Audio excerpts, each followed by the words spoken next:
दामाद के सब जमाई भी कहाला।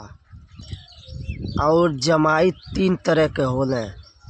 जैसे अगर जमाई दूर बाटे तो उनके सब फूल के समान समझला। मतलब दूर जमाई फूल समान, वो फूल के तरह होला।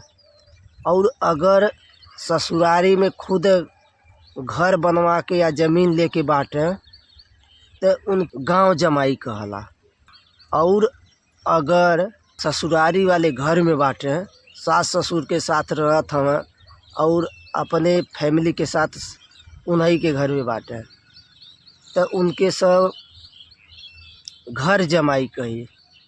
एकरे वजह से दूर जमाई फूल समान, गांव जमाई आधा, घर जमाई गधा बराबर, जब चाहे तब लादा।